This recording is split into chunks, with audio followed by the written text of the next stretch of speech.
Imagine you're a Brazilian farmer. Every morning you go out to the field where you've toiled for months, hoping for a harvest. But one day, a completely different landscape opens up before you. Your entire land has been reduced to chaos. The soil is torn up and turned upside down, as if by artillery fire. Green streaks have given way to brown scars, and the surface is littered with craters. Overnight, all that hard work and money turned to dust, but the artillery had nothing to do with it. It was the work of wild boars, phenomenally inventive animals, capable of surviving in any conditions. And they'll come back again and again, no matter what you do. Pig apocalypse. So, wild boars, or success crop, in Latin. Today, they are considered one of the most dangerous invasive animals in the world. They were once the wild ancestors of domestic pigs, bred for meat and hunting. But once they arrived in new territories, the boars quickly adapted, established themselves, and were unstoppable. Wild boars arrived in Brazil relatively recently, in the late 1980s and early 1990s. Back then, they were imported as exotic animals for breeding and hunting. And then, as usual, some escaped, others were deliberately released into the wild. Over time, they interbred with local domestic pigs, benefiting from their fertility, and formed stable populations. Now, wild boars are found in all 6 natural zones of the country, from the humid Atlantic forests to the dry savannas of the Cerrado. They've already been spotted in 20% of Brazilian municipalities, especially in the southeast. Research shows that much of the country is practically a resort for wild boars. The Atlantic forest is almost entirely open to capture, and more than half of the Cerrado is also open to capture. This means things will get worse. Because boars aren't just spreading, they're causing serious damage, and basically everything. Their long snouts allow them to dig large holes, turning over the earth and destroying important soil layers. The result is a forcibly plowed, ruined field. In just a few days, boars can destroy thousands of dollars worth of crops, depriving people of their livelihoods. But the damage isn't limited to the soil. Wild boars uproot plants, destroy water sources, and consume seeds and small invertebrates. The problem is particularly alarming in the Atlantic forest, one of Brazil's most species-rich regions. This vast ecoregion, with tropical forests, savannas, mangroves, and grasslands, stretches along the Atlantic coast of southeastern Brazil from the state of Rio Grande do Norte in the north to Rio Grande do Sul in the south. This was the first environment encountered by Portuguese colonists over 500 years ago. At the time, the Atlantic forest was the second largest tropical forest on the planet. Since then, more than 85% of its original area has been cleared, leaving many animal and plant species on the brink of extinction. But biodiversity remains strong. More than 20,000 plant species grow here, including 6,000 found nowhere else, and the highest tree density in the world. This region also has the highest number of endangered animal and plant species. And wild boars are active here. They eat everything, and what they can't, they simply destroy. Thus, the Brazilian Araucaria, whose seeds and cones cannot survive contact with the pigs, has come under attack. And this is despite the fact that this tree has already lost 97% of its former habitat, despite being considered a keystone species. Araucaria seeds provide food for local animals and help reforest the forest. And if you're not interested in the endemic forests of Brazil, here's another fact. Feral boars also impact the climate. According to research, their penchant for covering the soil and destroying vegetation results in the release of 4.9 million tons of carbon dioxide into the atmosphere. This is approximately the same amount of carbon dioxide emitted by 1.1 million cars in a year. There are about 1.6 billion cars in the world. But at least they provide some benefit. Wild pigs do not. But the most terrifying thing is that wild pigs don't just wreak havoc and destroy everything in their path. They're also incredibly smart. In fact, all pigs are considered among the most intelligent mammals on the planet, capable of understanding human instructions and using primitive tools. They are also known to use visual information seen in mirrors to locate food. Scientists are still debating whether they recognize themselves in mirrors, but pigs certainly understand how mirrors work. They are even able to correlate the movement of a pointer on a screen with inputs on joysticks, like chimpanzees. Dogs and Tonys demonstrate similar performance, but this only represents a fraction of pig potential. Why? Pigs are very quick learners. They are capable of finding food and water sources, creating safe resting places, and navigating any environment. Heat, cold, drought. Pigs adapt to everything. These skills make them true masters of survival. When pigs imported to Canada began escaping from farms, no one was concerned because the winters were cold. Could pigs survive them? It turns out they could not only survive, but also multiply and become an impossible curse. Wild boars quickly learn how to avoid traps and become wary when people try to catch them. They perceive any new population management strategy not as a threat, but as an experience.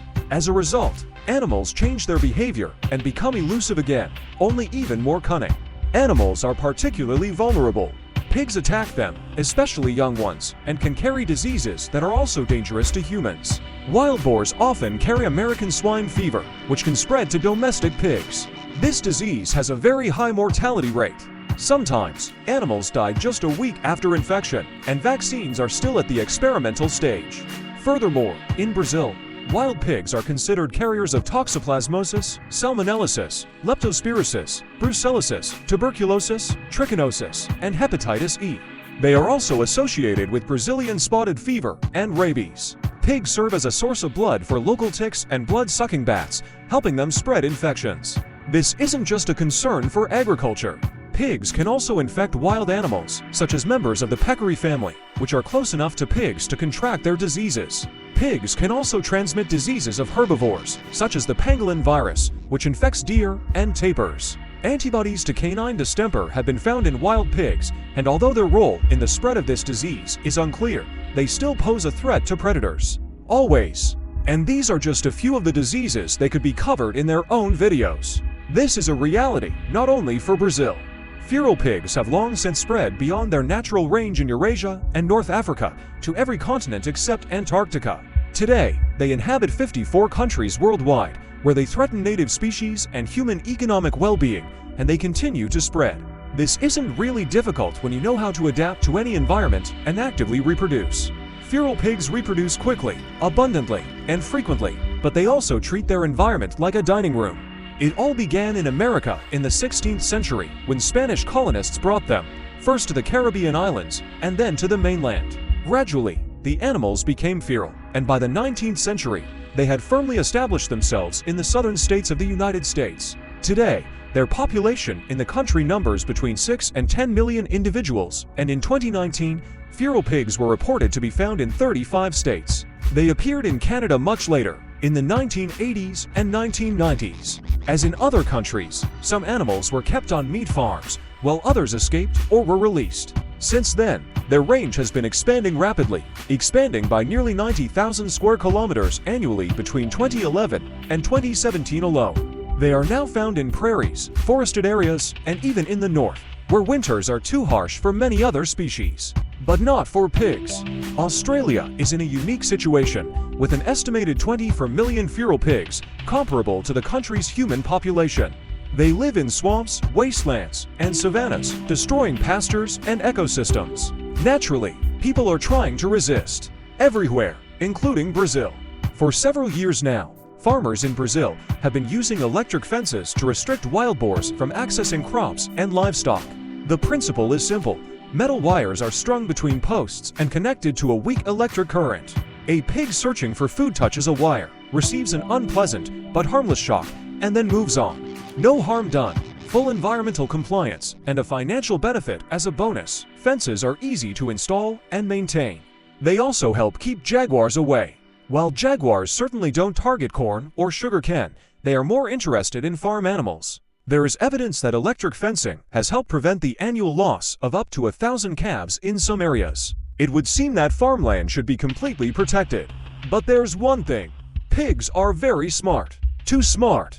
There have been cases of them throwing rocks and dirt onto fences, waiting for the fence to sag before jumping. Other witnesses report that pigs simply jump when they need to.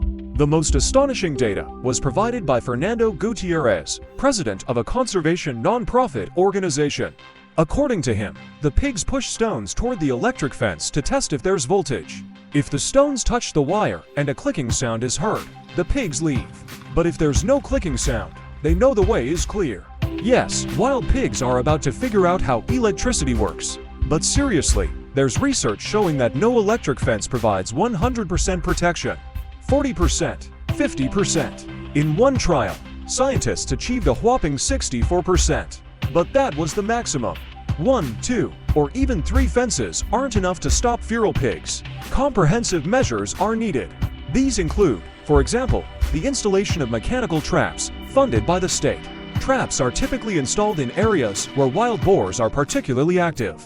For example, near grazing or resting areas, or near feeding and watering areas. There are different types of traps, but they all share several important characteristics. First, they must be very strong and securely fastened, as wild boars are quite strong and able to escape. Secondly, they are all made of mesh. And thirdly, they are equipped with lightweight gates that open in one direction. Once an animal enters, it will be unable to escape until rescued. And there has to be bait, of course. Otherwise, why would the pigs go inside? But intelligence ruins everything again. Pigs live in complex family groups, so they learn not only from their own experience, but also from that of others. It's not always possible to catch the entire group in a trap. The pigs left outside quickly figure out what's going on. The trap becomes a danger signal for them. They will avoid similar structures in the future, and the older the pig, the more likely it is that it will never be caught. Young pigs, who lack experience, are most often caught. If one pig is caught in a trap and its peers are nearby, they will avoid traps in the future. Or they might free a captured pig because they're intelligent enough to understand how the gate works. Even competition for bait can interfere. Dominant individuals will push away weaker ones, and they may end up outside the trap. This is a major problem because, to control the population, the entire group must be neutralized. Breeding sows are especially important. Experts who specialize in feral pig capture emphasize that sows should be removed from the area first. As mentioned, pigs reproduce at an incredible rate. Females give birth to an average of 12 piglets every 15 months. 6 months after birth, wild pigs are already capable of reproduction, and so on ad infinitum. Therefore, to simply stabilize their numbers, at least 66% of the population must be exterminated. More is better. Otherwise, the feral pig population will continue to grow, and neither traps nor fences will help. Scientific research confirms this. There's also culling, of course, but it's not as simple as that. This control method is actively used in the US, but ultimately, hunting only exacerbates the problem. It only takes one missed shot for an animal to remember what hunting is, and why it should keep as far away from hunters as possible. And given the large herds of pigs, learning from others' experiences can also be helpful. Statistically, the success rate is only 2 to 3%. In some states, it's banned altogether, but pigs are still very smart. They become even more cautious and nocturnal, making them incredibly difficult to find and kill. Sometimes, it's so difficult that they have to be shot from a helicopter. Otherwise, the animals simply cannot be found. They hide in hard-to-reach places and know exactly how to avoid people. Shooting from a helicopter is considered an effective method of population control. However, not everyone can afford to use helicopters against wild pigs, especially when these wild pigs are already numerous, and they're hiding somewhere in the tropical forests. In Brazil, control efforts are failing to keep up with the proliferation of this invasive species. It's estimated that over 1 million individuals will need to be exterminated by 2025. And this is just to prevent the pig from getting any bigger than it already is. And then, there are the more traditional methods. Farmers' tricks. For example, some people lay out human hair collected from a hairdresser along the fields. Pigs smell the human scent and try to avoid it. Well, that's how it should work, in theory.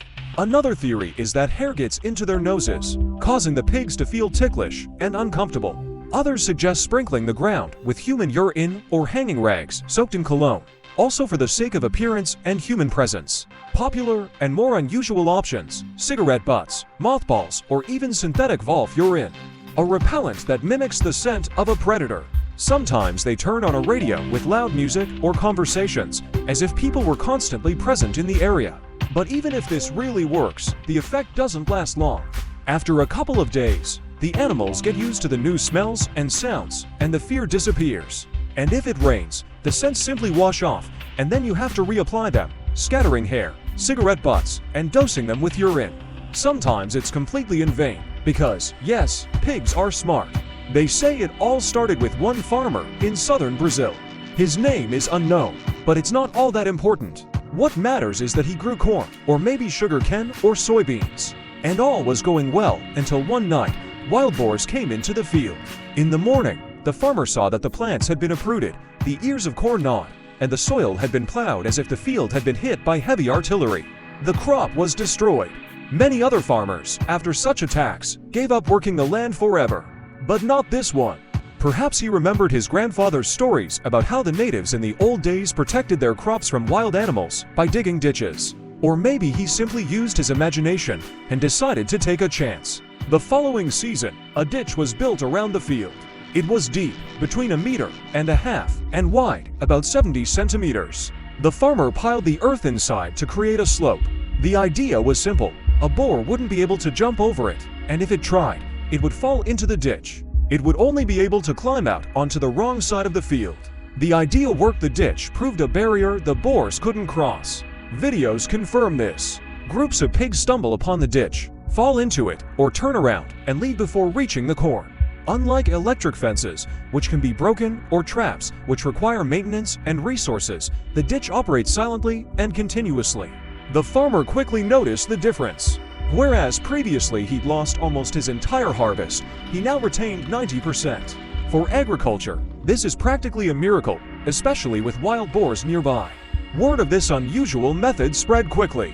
Neighbors came to see, asked questions, returned home, and began digging similar ditches. Thus, a technique born out of desperation became a new rural practice. From Minas Gerais to São Paulo, ditches have begun to appear on many plots. Some farmers even reinforce the waste heaps with mesh to increase their strength, especially if the slope is prone to water erosion.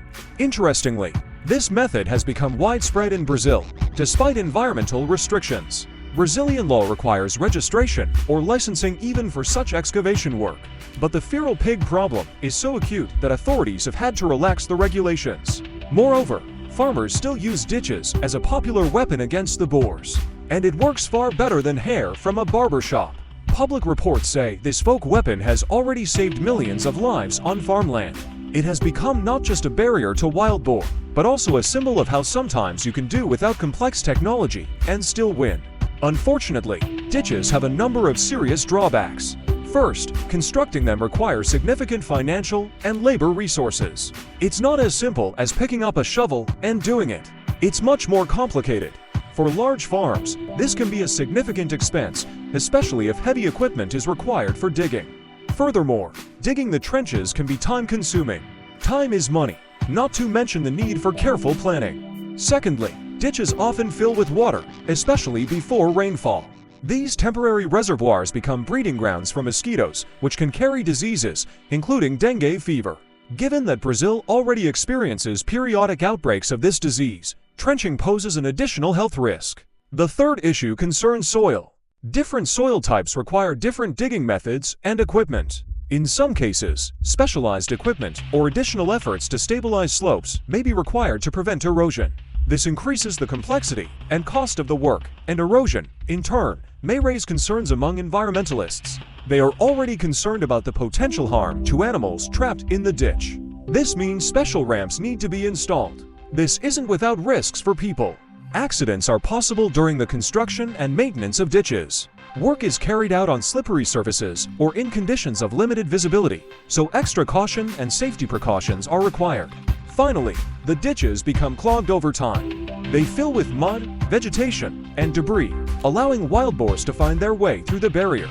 Efficiency declines, the harvest is eaten, and all the work is wasted. Overall, ditches have become a lifesaver for many farmers, and they do work well. They just don't last long and come with caveats, and it seems they still can't guarantee the required level of protection. It seems that feral pigs are invincible, impossible to eradicate, impossible even to stop their reproduction. But this is not true. Kansas has proven that the impossible is possible. Unlike many other US states, where feral hog populations continue to grow, Kansas has managed to bring the problem under control. It all began with successful hog control at Fort Riley in the late 1990s. They employed a comprehensive approach, including traps, night raids, and even helicopter gunfire. This forced the pigs to spread across the state, but also inspired a large-scale eradication program. Follow the line. In 2006, Kansas and the U.S. Wildlife Service declared an organized war on feral pigs. In 2007, the state allocated $125,000 to fund 3 field specialists working on eradication. Cooperation with landowners was key. 99.9% of them agreed to participate, depriving the hogs of shelter. However, the state faced the challenge of sport hunting. By shooting the animals, hunters forced them to disperse into new territories. The situation grew steadily worse, as it did in neighboring states.